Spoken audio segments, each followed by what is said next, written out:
Hello friends, this is SP. Welcome to the Government. We are present here with another new session that is Maths Pedagogy CTET Special.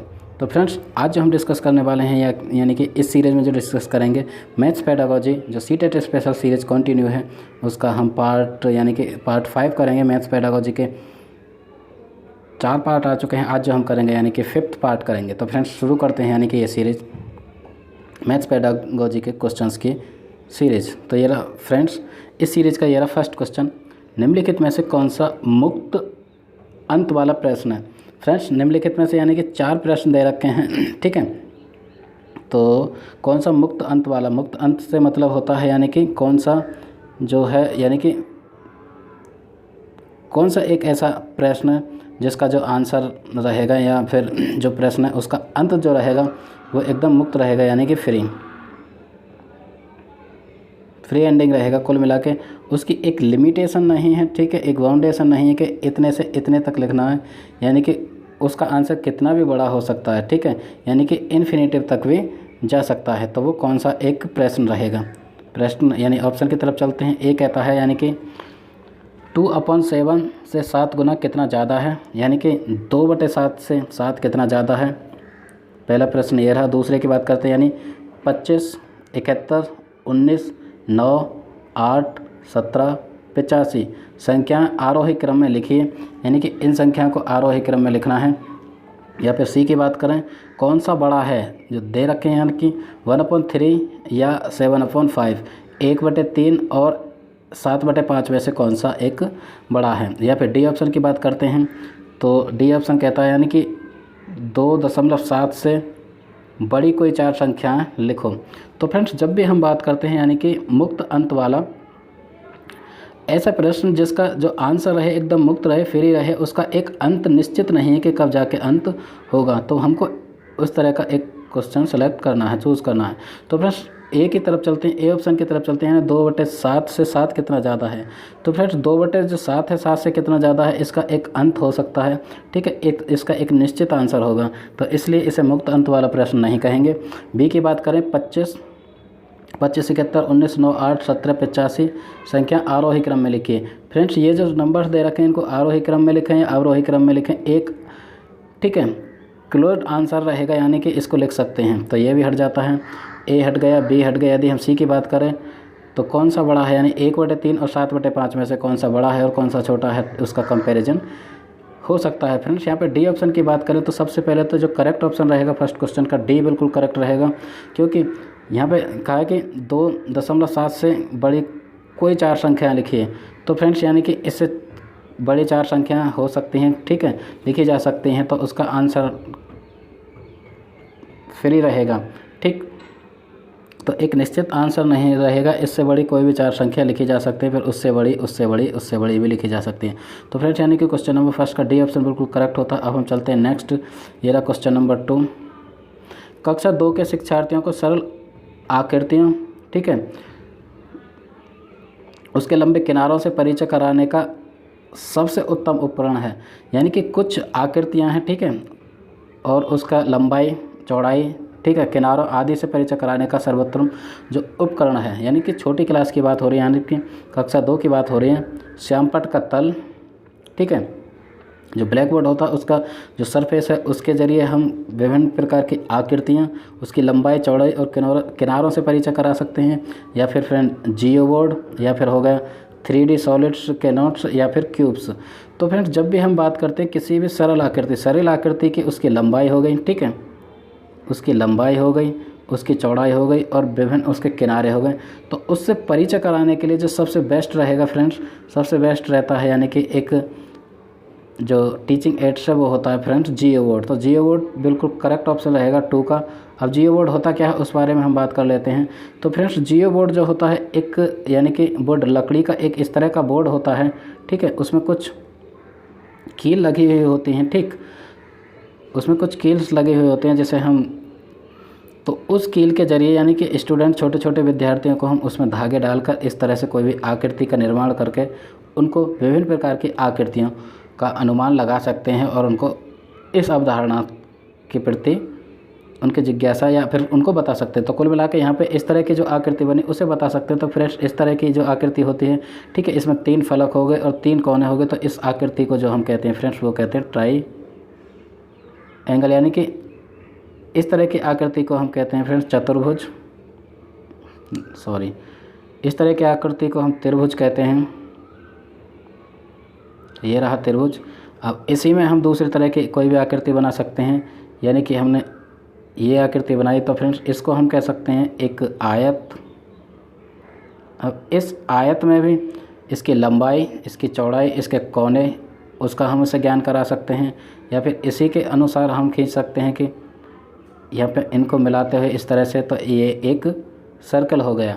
तो friends यानी कि जियो board एक लकड़ी का ऐसा board बना हुआ होता है जिसमें कुछ कील लगी होती हैं, जिस पे हम धागे की सहायता से विभिन्न प्रकार की आकृतियाँ बनाकर बच्चों को बता सकते हैं कि इस तरह की आकृति होती है, इनकी लंबाई, चौड़ाई और परिमाप आदि का ज्ञान करा सकते हैं। तो इस तरह की अवधारणा। तो फ्रेंड्स क्वेश्चन नंबर 2 का जो ऑप्शन रहेगा जियो बोर्ड सर्वोत्तम उपकरण रहेगा जिससे हम आकृतियों, उसकी लंबाई, चौड़ाई, उसके किनारों आदि से परिचय करा सकते हैं।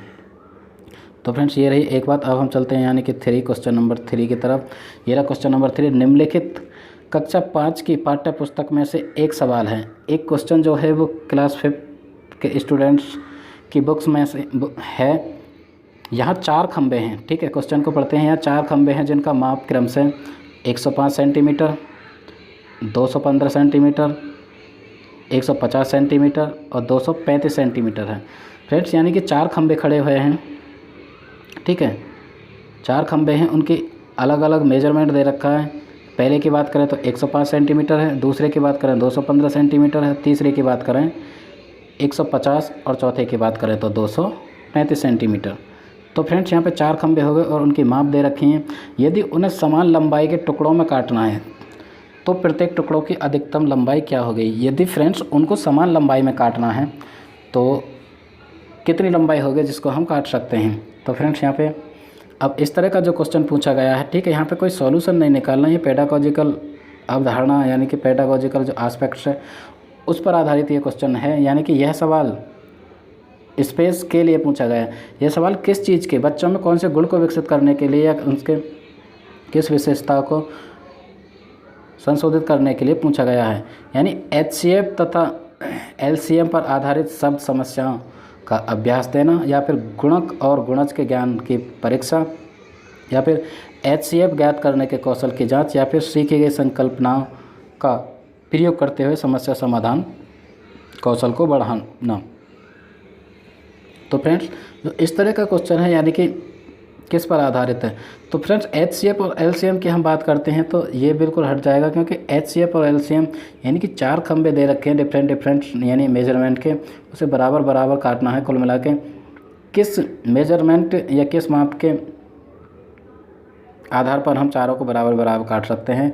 तो HCM और LCM पर आधारित ये नहीं है, गुणक और गुणज पर भी आधारित नहीं, HCF ज्ञात करने का कौशल भी नहीं, क्योंकि LCM और HCF इस क्वेश्चन से संबंधित कोई भी बात नहीं कहता। यदि हम डी ऑप्शन की बात करें तो सीखी हुई संकल्पना, तो फ्रेंड्स डी ऑप्शन बिल्कुल करेक्ट होता है। यानी कि सीखी हुई जो संकल्पना है, ठीक है, जो बच्चे के मस्तिष्क में आए हुए हैं उनका प्रयोग करते हुए, जो जितनी भी संकल्पना बच्चे ने सीखी हुई है उसका प्रयोग करते हुए समस्या समाधान कौशल को बढ़ाना। मतलब किस तरह से बच्चे समस्या का समाधान, सॉल्यूशन निकाल पाते हैं, उसको बढ़ाने के जो कौशल है उस पर ध्यान देने के लिए ये क्वेश्चन पूछा गया है। तो फ्रेंड्स यहाँ पे डी ऑप्शन बिल्कुल करेक्ट होता है क्वेश्चन नंबर 3 का। अब हम चलते हैं क्वेश्चन नंबर 4। ये रहा क्वेश्चन नंबर 4। निम्नलिखित कक्षा 3 की पाठ्य पुस्तक में से एक समस्या है। यहाँ पर कक्षा 3 की पाठ्य पुस्तक से एक समस्या है। निम्नलिखित समस्या को हल करने के लिए कौन सी गणितीय संक्रिया का प्रयोग किया जाएगा। तो कौन से जो मैथमेटिकल कॉन्सेप्ट है जो इसका प्रयोग किया जाएगा। एक दूध वाला 10 दिन में 1410 लीटर दूध बेचता है। कोई दूध वाला 10 दिन लगाता है, ठीक है, दूध बेचने में, और वो 1410 लीटर दूध को बेच पाता है। वह एक दिन में कितना लीटर दूध बेचता है। तो फ्रेंड्स यहाँ पे एक दिन में कितना लीटर दूध बेचेगा, उपयुक्त सवाल में ब्लूम के संज्ञानात्मक पक्ष की किस दक्षता की ओर संकेत है। फ्रेंड तो यहाँ पे सबसे पहले क्वेश्चन को और अच्छी तरह से डिस्क्राइब करते हैं। तो जब भी बच्चे को यानी कि जब भी दूध वाले को 10 दिन में जो बेचता है 1410 लीटर दूध बेचता है, तो एक दिन का दूध का अनुमान लगाना है तो सबसे पहले उस चीज़ का उसे एनालाइज करना पड़ेगा, ठीक है, कैलकुलेशन करना पड़ेगा। ठीक, तो चीज़ों को यानी विस्तृत रूप में करना पड़ेगा। पहले 10 दिन का तो इतना हो गया, फिर 1 दिन का कितना हो गया, या इस तरह से भी कर सकता है कि 5 दिन का इसका आधा हो गया यानी 705 हो गया, फिर 1 दिन निकालेगा तो कुल मिला के उसे जो एनालाइज करना पड़ेगा यानी कि विश्लेषण करना पड़ेगा। तो फ्रेंड्स, उपयुक्त जो सवाल है उसमें ब्लूम के संज्ञानात्मक पक्ष की किस दक्षता की ओर संकेत करता है। तो ब्लूम के जो कॉग्निटिव डोमेन की बात हो रही है उसमें किसकी ओर संकेत करता है, यानी कि संश्लेषण, बोधन, ज्ञान या फिर विश्लेषण। तो फ्रेंड्स, हम ऑप्शन की तरफ जो जाएंगे डी बिल्कुल करेक्ट रहेगा, यानी कि हमने बोला एनालाइज करना पड़ेगा, उसे विश्लेषण करना पड़ेगा, तब जाके वो निकाल पाएगा कि दूध या 1 दिन में कितना दूध बेचता है। यदि हम ज्ञान की बात करें तो सिर्फ ज्ञान तो उसे है कि 10 दिन में इतना दूध बेचता है, तो ज्ञान भी नहीं रहेगा, संश्लेषण भी नहीं रहेगा। संश्लेषण मतलब होता है चीज़ों को, विस्तृत चीज़ों को यानी इकट्ठा करना, एक जगह समस्या को करना, और बोधन भी नहीं रहेगा। तो फ्रेंड्स, इस जो क्वेश्चन का डी ऑप्शन बिल्कुल करेक्ट रहेगा। अब हम बात कर लेते हैं यानी कि ब्लूम टैक्सोनॉमी। तो फ्रेंड्स, ब्लूम टैक्सोनॉमी में यानी ब्लूम महोदय ने संज्ञानात्मक पक्ष जो कॉग्निटिव डेवलपमेंट की बात करते हैं उसको 6 वर्गों में विभाजित किया है। वैसे तो जो ब्लूम है 3 तरह के जो एजुकेशन ऑब्जेक्टिव्स हैं उसे 3 तरह के मानते हैं। ठीक है, उन तीनों को हम डिस्कस कर लेते हैं। सबसे पहले ब्लूम टैक्सोनॉमी की जब भी हम बात करते हैं तो ब्लूम ने जो अपनी टैक्सोनॉमी दी है उसमें जो एजुकेशन ऑब्जेक्टिव्स हैं यानी कि संज्ञा के शिक्षा के क्या क्या उद्देश्य हैं उनको 3 तरह से वर्गीकृत किया है। पहला जो हो गया यानी कि संज्ञानात्मक पक्ष, ठीक है, पहला जो हो गया संज्ञानात्मक पक्ष हो गया। दूसरे की हम बात करें तो हो गया भावात्मक पक्ष,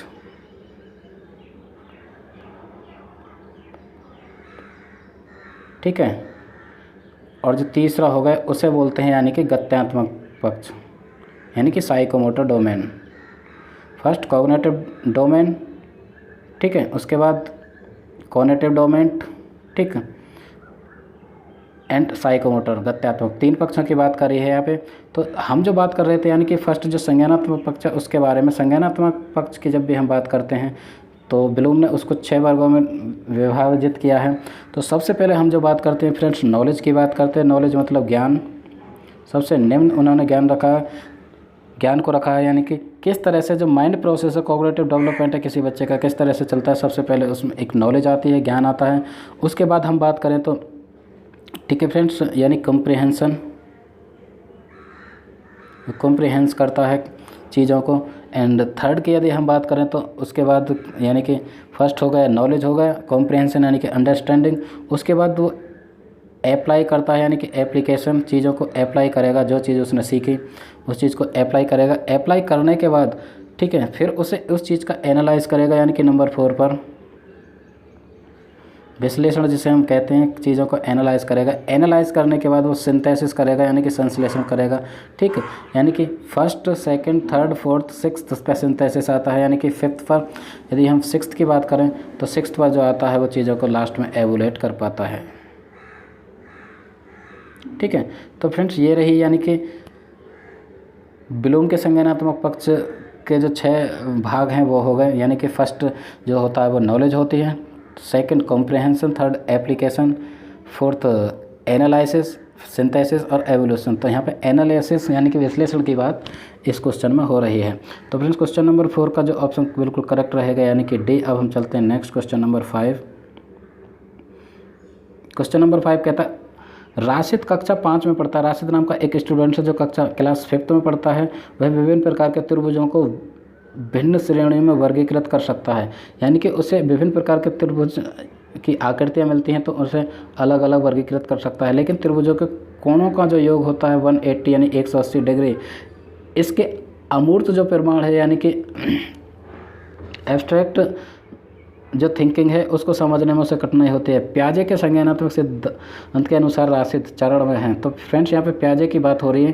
प्याजे से घुमा फिरा के क्वेश्चन पूछता है, चाहे हम सीडीपी की बात करें, चाहे Hindi pedagogy, English pedagogy, maths pedagogy, सभी में प्याजे से संबंधित एक तो 2 से 3 क्वेश्चन तो हमेशा सीटेट में पूछे ही जाते हैं। तो फ्रेंड्स प्याजे ने जो कॉग्निटिव डेवलपमेंट यानी संज्ञानात्मक सिद्धांत दिए हैं, संज्ञानात्मक स्टेज दी हैं, तो राशिद कौन से चरण में हैं।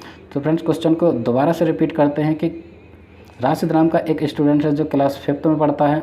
वो जो विभिन्न जो आकृतियाँ हैं यानी त्रिभुज की, उन्हें वर्गीकृत कर सकता है, यानी कि क्लासिफिकेशन का गुण उसमें आ चुका है, लेकिन उसमें एब्स्ट्रैक्ट जो थिंकिंग है उसका गुण नहीं है। ठीक है, वो इस तरह से पता नहीं कर सकता कि त्रिभुजों का गुण है। जो त्रिभुजों के कोणों का योग है 180 होता है, तो वो किस स्टेज में है इसे हम देखते हैं, यानी कि पूर्व संख्यात्मक अवस्था। फ्रेंड्स, पूर्व संख्यात्मक अवस्था की यदि हम बात करते हैं तो यानी कि जन्म से लेकर, जिसे हम 0 to 2 कहते हैं, 0 का मतलब यहाँ पर जन्म होता है फ्रेंड्स, यानी जन्म से लेकर 2 वर्ष की जो अवस्था होती है उसे पूर्व संख्यात्मक यानी पूर्व संख्यात्मक ये अवस्था नहीं होती। संवेदी प्रेरक डी वाली जो होती है वो संवेदी प्रेरक जन्म से 2 वर्ष तक की अवस्था होती है, उसे संवेदी प्रेरक या फिर सेंसरी मोटर स्टेज कहते हैं, जिसमें बच्चा अनुकरण द्वारा सीखता है, इंद्रिय द्वारा सीखता है। यदि हम बात करें सी ऑप्शन की, तो सी ऑप्शन कहता है यानी कि औपचारिक संज्ञानात्मक अवस्था, यानी 11 वर्ष से जो ऊपर की अवस्था है वो औपचारिक संज्ञानात्मक अवस्था होती है। फ्रेंड्स, यानी पूर्व संज्ञानात्मक अवस्था की हम बात करते हैं तो पूर्व संज्ञानात्मक जो अवस्था होती है वो होती है 2 से 7 वर्ष। ठीक है, तो इस अवस्था में यानी कि बच्चा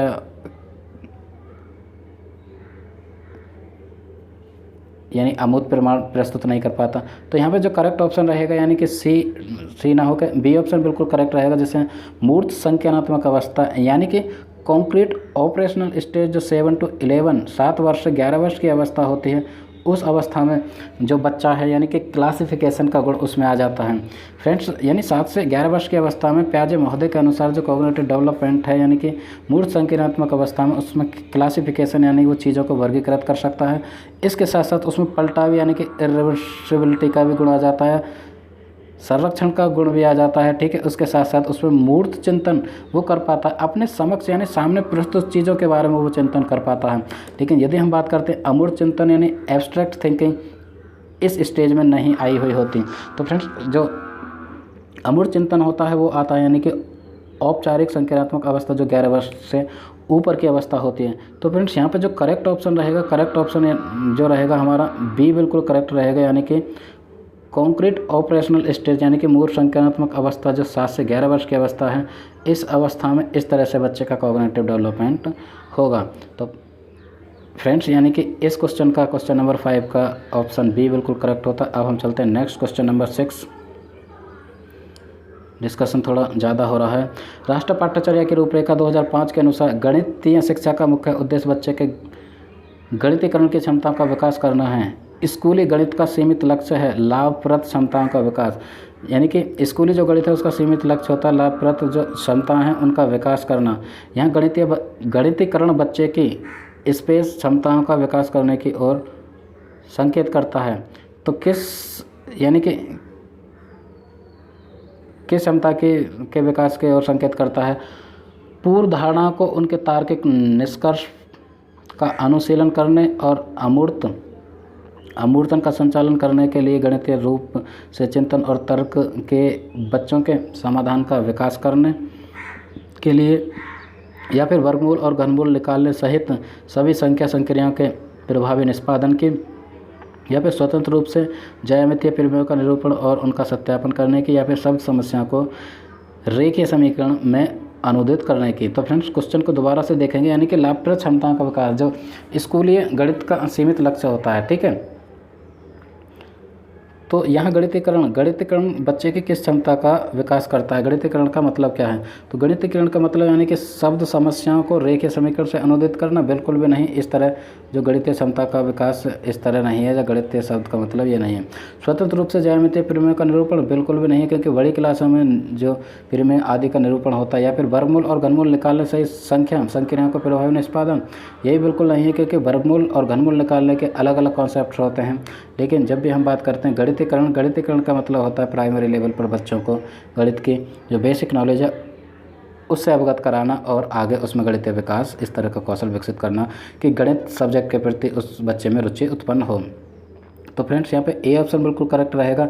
ए ऑप्शन कहता है पूर्व धारणाओं को उनके तार्किक निष्कर्ष का अनुशीलन करने और अमूर्त का संचालन करने के लिए गणितीय रूप से चिंतन और तर्क के बच्चों के संसाधन का विकास करना। तो कुल मिला के गणितीयकरण का मतलब ये हो जाता है कि बच्चों में किस तरह से, यानी कि जो अमूर्त ये एब्स्ट्रैक्ट जो थिंकिंग है उसका किस तरह से बच्चे संचालन करते हैं, और बच्चे यानी किस तरह बच्चे में लॉजिकल गुण उत्पन्न होते हैं। तो फ्रेंड्स यानी ए ऑप्शन बिल्कुल करेक्ट रहेगा क्वेश्चन नंबर 6 का। अब हम चलते हैं 7। ये रहा क्वेश्चन नंबर 7। क्वेश्चन नंबर 7, एक अच्छी पाठ्य पुस्तक की विशेषता है। Friends, a good book is the characteristics of a good book. एक अच्छी पाठ्य पुस्तक की विशेषता क्या हो सकती है? उनमें कठोर अभ्यास देने के लिए बहुत सारे अभ्यास हों, ठीक है, स्थितियों के माध्यम से सभी संकल्पनाओं का परिचय दिया जा सकता हो, या फिर केवल हल किए गए अभ्यास ही शामिल किए जाएं, या फिर मोटी और भारी हों। तो फ्रेंड्स यहाँ पे डी की बात करते हैं, डी हट जाता, मोटी और भारी बिल्कुल नहीं हो। एनसीएफ 2005 भी कहता है कि किताबों का जो वज़न है बहुत कम होना चाहिए, बच्चों के बैग का वज़न। सिर्फ मोटी किताबें ही अच्छी नहीं होती, कुल मिलाकर उसमें जो अवधारणा है, ठीक है, संकल्पना है, वो उचित होनी चाहिए बच्चों की रुचि, बच्चों के संज्ञान के हिसाब से। यदि हम सही की बात करते हैं, केवल हल किए गए अभ्यास प्रश्न नहीं होने चाहिए, उसमें अलग से इस तरह के अभ्यास हो जिसको बच्चे खुद से सॉल्व करें। या फिर बी की बात करते हैं, यानी कि ये दोनों हट जाते हैं। उनमें कठोर अभ्यास देने वाले बहुत सारे अभ्यास हैं, बिल्कुल कठोर जो अभ्यास देने वाले बहुत सारे इस तरह के प्रश्नों या अभ्यासों स्थितियों के माध्यम से सभी संकल्पना का परिचय दिया जाए।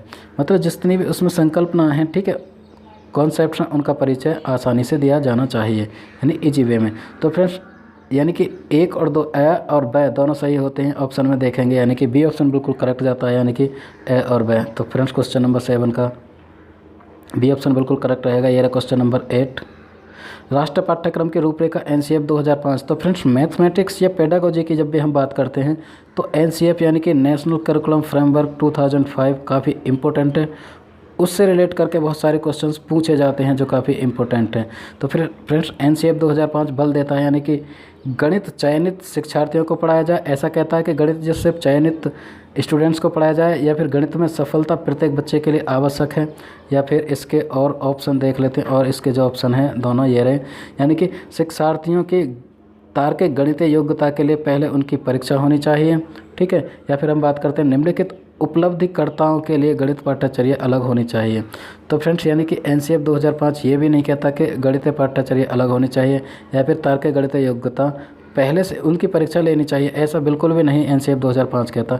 एनसीएफ 2005 ये मानता है कि यानी कि बच्चे में गणित में सफलता प्रत्येक बच्चे का, यानी गणित में प्रत्येक बच्चा सफल होना चाहिए। इस तरह से इतनी जो दक्षता है उसमें विकसित कर देनी चाहिए कि प्रत्येक बच्चा गणित में सफल हो पाए। बाकी जो आगे की चीज़ें वो आगे कंटिन्यू बच्चा करता है तो वो आगे सीख जाता है। तो फ्रेंड्स क्वेश्चन नंबर 8 का बी ऑप्शन बिल्कुल करेक्ट होता है। अब हम चलते हैं नेक्स्ट। ये रहा क्वेश्चन नंबर 9 इस सीरीज का। 1/3 के समतुल्य भिन्न लिखिए, यानी कि 1/3 के समतुल्य कोई भिन्न लिखनी है। कक्षा 4 के शिक्षार्थियों से पूछा गया यह सवाल। कक्षा यानी कि क्लास 4th का एक स्टूडेंट से उससे पूछा जाता है कि write a fraction similar to 1/3, यानी कि 1/3 के समतुल्य एक भिन्न लिखनी है, ठीक है। तो ये जो सवाल है किस ओर संकेत करता है? इस तरह का सवाल उच्च स्तरीय मांग कार्य, क्योंकि संयोजन के बिना प्रक्रिया पर आधार, तो उच्च स्तरीय मांग कार्य की ओर संकेत नहीं करता, ये ऑप्शन बिल्कुल हट जाएगा। ये हम बात करते हैं बी के निम्न स्तरीय मांग कार्य, क्योंकि इसमें केवल परिक्रमणकारी कौशलों की आवश्यकता होती है, ठीक है। और सी ऑप्शन कहता है निम्न स्तरीय मांग कार्य, क्योंकि यह केवल रटने पर आधारित है। तो रटने पर आधारित बिल्कुल भी नहीं है। जब भी मैथमेटिक्स का क्वेश्चन पूछा गया कि 1/3 के समतुल्य भिन्न लिखिए, तो इसमें थोड़ा लॉजिक तो ज़रूर से लगाना होगा। एक कॉन्सेप्ट है, ठीक है, समतुल्य भिन्न निर्धारित करने का, तो वो लगेगा। तो फ्रेंड्स यहाँ पे रट्टाफिकेशन वाली बात बिल्कुल भी नहीं, तो ये ऑप्शन हट जाता है। अब हम चलते हैं नेक्स्ट, यानी डी की तरफ। उच्च स्तरीय मांग कार्य है, तो फिर उच्च स्तरीय को हमने ए ऑप्शन से हटा दिया। उच्च स्तरीय मांग कार्य नहीं है, क्योंकि यह संयोजन के साथ प्रक्रिया पर आधारित है। तो फिर इस क्वेश्चन का बी ऑप्शन बिल्कुल करेक्ट रहेगा कि निम्न स्तरीय मांग कार्य। सबसे पहले तो ये निम्न स्तरीय मांग कार्य है, ठीक है, क्योंकि इसमें केवल परिक्रमणकारी कौशलों की आवश्यकता होती है। सिर्फ ज़्यादा इस तरह के कौशल की आवश्यकता नहीं है, सिर्फ एक जो कॉन्सेप्ट क्लियर किया हुआ है, ठीक है, उसके आधारित ये प्रश्न है। तो फ्रेंड्स ये जो प्रश्न संकेत करता है यानी निम्न स्तरीय मांग कार्य, क्योंकि इसमें केवल परिक्रमणकारी कौशलों की आवश्यकता होती है। तो क्वेश्चन नंबर 9 का जो ऑप्शन है बी बिल्कुल करेक्ट होता है। अब हम चलते हैं लास्ट इस सीरीज़ का, यानी कि मैथ्स पेडागोजी सीटेट स्पेशल की जो सीरीज़ है उसका पार्ट नंबर 5 हम कर रहे हैं। उसका लास्ट क्वेश्चन यानी कि 10th 10वां क्वेश्चन ये रहा। प्राय शिक्षार्थी दशमलव संख्याओं की तुलना में त्रुटि करते हैं। फ्रेंड्स जब डेसिमल नंबर्स होते हैं उसमें स्टूडेंट्स मिस्टेक करते हैं, यानी एरर करते हैं, गलतियाँ कर देते हैं। उदाहरण के लिए यानी कि 0.50 0.5 से बड़ा है, इस त्रुटि का सर्वाधिक संभावित कारण हो सकता है। एक जो स्टूडेंट्स है मतलब इस तरह की त्रुटि करता है, इस प्रश्न को इस तरह से समझिए।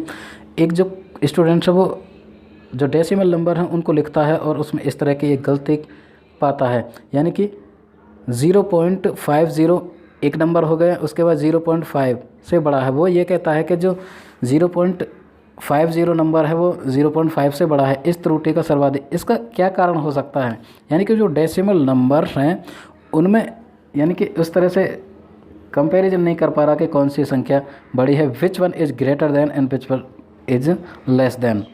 तो इस चीज़ को वो फाइंड आउट नहीं कर पा रहा। तो फ्रेंड्स एक जो रीज़न हो सकता है, क्या हो सकता है, यानी कि ए ऑप्शन रहेगा, क्रमिक दशमलव में शून्य की सार्थकता से संबंधित भ्रांतिपूर्ण संकल्पना, या फिर कक्षा में इस प्रकार के सवालों के अभ्यास का अभाव, या फिर संख्या रेखा पर दशमलव संख्या के निरूपण के मूर्त अनुभवों का अभाव, या फिर शिक्षार्थी द्वारा लापरवाही बरतना। तो फ्रेंड्स शिक्षार्थी द्वारा लापरवाही बरतना ये ऑप्शन बिल्कुल नहीं होता, यानी कि ये हट जाएगा। यदि सी की बात करें, संख्या रेखा पर दशमलव संख्या के निरूपण के मूर्त अनुभवों का अभाव, तो फ्रेंड्स ये भी हट जाएगा, क्योंकि ये तो बात की चीज़ें हैं। कक्षा में इस प्रकार के सवालों की अभ्यास नहीं हुई है, इस तरह से वो इसमें मिस्टेक कर रहा है। तो फ्रेंड्स हम बेस्ट ऑप्शन की तरफ जाएंगे। तो बेस्ट ऑप्शन जो रहेगा ए रहेगा, यानी कि क्रमिक दशमलव में शून्य की सार्थकता से संबंधित भ्रांतिपूर्ण संकल्पना। यानी कि क्वेश्चन नंबर लास्ट वाला जो 10th क्वेश्चन है उसका ऑप्शन ए बिल्कुल करेक्ट रहेगा। यानी कि बच्चे में जो क्रमिक दशमलव में शून्य की सार्थकता, उसे शून्य की सार्थकता नहीं पता, क्योंकि शून्य का उसे मतलब नहीं पता, क्योंकि यहाँ पे 50 का उसे मतलब नहीं पता चल पा रहा। तो इस तरह से हम कह सकते हैं कि क्रमिक दशमलव में शून्य की सार्थकता से संबंधित उसमें भ्रांतिपूर्ण संकल्पना है। बच्चे को एक भ्रांति उत्पन्न हो रही है, क्योंकि वो जो लिख रहा है 0.50, ठीक है, और जो एक संख्या है 0.5, तो इस तरह से इस जो 0 है यहाँ पे इसकी वैल्यू उसे नहीं मालूम हो पा रही। कुल मिला के उसे 0 से संबंधित एक भ्रांति है, उसकी जो संकल्पना है वो परिवर्तित नहीं हो पा रही। तो कुल मिला के 0.50 को भी वो 0.5 समझ रहा है, इसलिए इन दोनों में वो ये तुलना नहीं कर पा रहा कि कौन सा बड़ा है और कौन सा छोटा है। तो आई होप इस सीरीज़ के हमने 10th क्वेश्चंस की आई होप आपको हेल्प करेंगे। Keep learning, keep watching, keep supporting. Thanks for watching. That was SP Singh signing off.